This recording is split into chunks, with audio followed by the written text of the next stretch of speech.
Unaendesha gari kwenye barabara kuu. Ghafla, safu za taa za breki zinatokea mbele yako.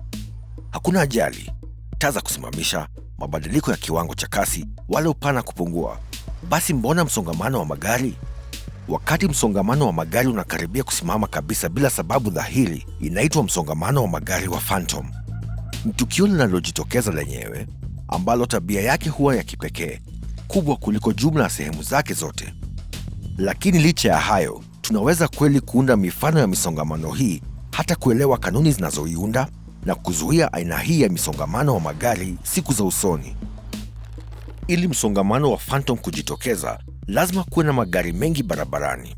Hii haimaanishi kuna magari mengi kupita kiasi kwamba hayawezi kupita barabarani hiyo kwa urahisi. Angalau si hivyo ikiwa kila dereva atadumisha mwendo ule ule na nafasi sawa. Katika hali hii ya magari kuwa mengi lakini yakisonga, inachukua tu usumbufu mdogo kusababisha matukio yanayopelekea msongamano wa magari.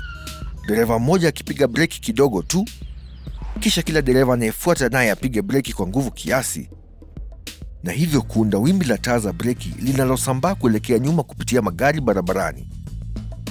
Mawimbi haya yanaweza kusafiri umbali wa maili kadhaa kwenye barabara kuu. Kwa magari machache, trafiki husonga kwa urahisi kwa sababu usumbufu mdogo kama vile magari kubadili laini au mwendo kwa kona hushughulikiwa kwa urahisi na madereva kwa marekebisho madogo.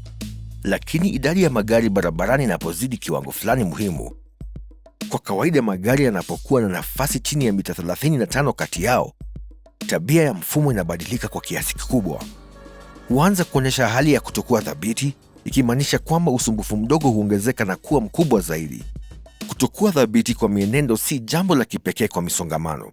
Pia husababisha matone ya mvua, milima ya changarawe, miundo ya mawingu na mengineo. Kutokuwa thabiti ni mzunguko chanya wa kurudia. Zaidi ya kiwango cha muhimu cha magari, kila gari lingine hupunguza idadi ya magari yanayopita kwa sekunde katika sehemu fulani ya barabara. Hii inamaanisha inachukua muda mrefu zaidi kwa msongamano wa magari eneo fulani kuondoka sehemu ya barabara, jambo ambalo huzidisha msongamano wa magari na hatimaye husababisha trafiki. Madereva hawatambui kuwa wanapaswa kupiga breki mapema kabla ya kufikia msongamano wa magari, jambo ambalo huwafanya kupiga breki kwa nguvu zaidi. Hii huongeza nguvu wimbi la kupiga breki kutoka gari moja hadi lingine.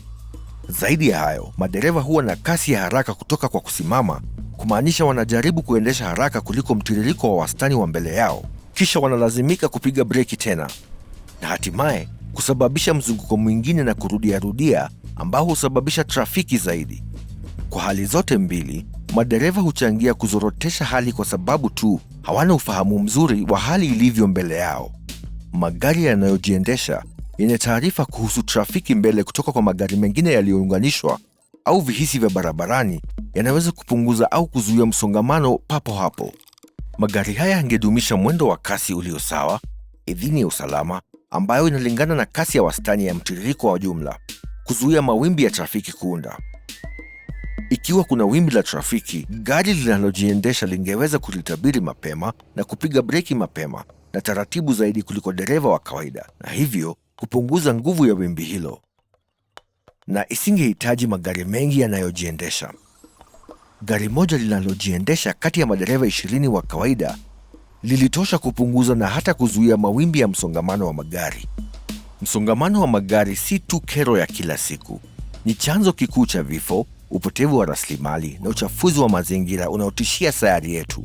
Teknolojia mpya itasaidia kupunguza hali hizi na kufanya barabara zetu kuwa salama, safari za kila siku kuwa za ufanisi na hewa kuwa safi zaidi.